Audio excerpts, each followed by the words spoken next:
Il s'appelle Jean-Louis Louvel, mais tout le monde l'appelle Jean-Louis. On lui a demandé une vidéo pour raconter son parcours, il aurait pu vous parler de lui dans une interview, mais on s'est dit que ça serait ennuyeux. La vidéo doit faire 3 minutes, on est déjà 9 secondes, on va faire court. Ça, c'est Jean-Louis quand il était petit. Son père ouvrier lui avait dit « L'école, ça sert à rien. À 16 ans, t'iras travailler. » Dans ce domaine, il a particulièrement bien écouté son père. 0 diplôme, mais la rage au ventre. Il enchaîne les petits boulots avant d'avoir une idée.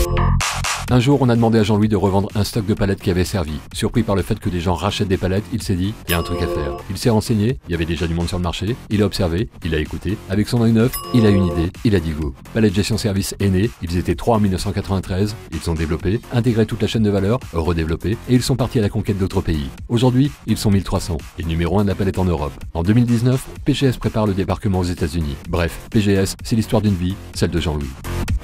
Au départ, Jean-Louis connaissait pas les startups, mais il avait envie d'aider les jeunes. Lui, quand il était jeune, on l'a pas aidé. Alors il a tapé startup dans Google, il y avait plein d'infos et il s'est dit qu'il y avait un truc à faire. Il a été voir un ami, il avait un ami. Ils ont fait une réunion, ils ont refait une réunion, ils ont créé N-Factory avec un N comme Normandie. Pitcher des jeunes plein d'idées, ils ont dit go. Avec Jean-Louis, c'est du win-win. Grâce aux jeunes, il accélère la transition numérique de son groupe. Bref, N-Factory, c'est 25 startups et l'investisseur privé numéro 1 en Normandie. Jean-Louis, quand il était petit, son père lui disait toujours de finir son assiette. Depuis, il n'aime pas le gâchis. Et les emplois détruits, c'est du gâchis. Alors quand c'est cuit, on appelle Jean-Louis. Il visite l'entreprise, il ouvre le grand livre, referme le grand livre, il préfère rencontrer, discuter, échanger avec les collaboratrices et collaborateurs, il les écoute, et souvent il dit « Go ». Chez NPAC à Bernay, personne voulait y aller. Un peu d'intuition, et le patrimoine industriel a été conservé. Les hommes et les femmes remotivés, bref, aujourd'hui, c'est plus d'une dizaine d'entreprises sauvées en Normandie.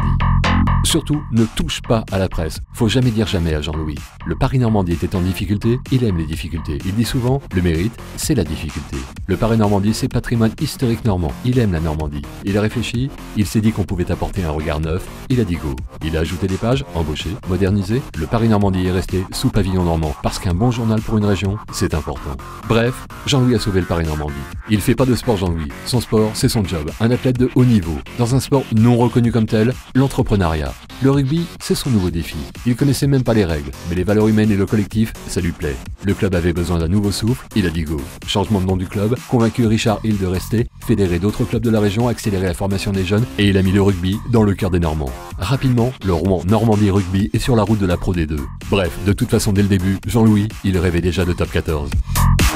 Il aime le bois, les arbres et l'art, mais son truc, c'est l'humain. Attaché au patrimoine culturel, il met en avant des artistes. Un jour, il rencontre Laurent Martin dans un garage, lui tend la main et encourage la réalisation d'Octopus, une pieuvre géante en palette. Il soutient la forêt monumentale, événement inédit en Normandie. Jean-Louis, il rentre pas dans les cases, il préfère casser les codes. L'entrepreneuriat, les projets, les défis, les startups, le sport, l'art, la culture, l'amour de la Normandie, bref, tout ça c'est Jean-Louis. Ah, on a oublié de vous dire, si vous le croisez, ne lui dites surtout pas que ceci ou cela est impossible. Il va le réaliser pour vous démontrer que tout est possible.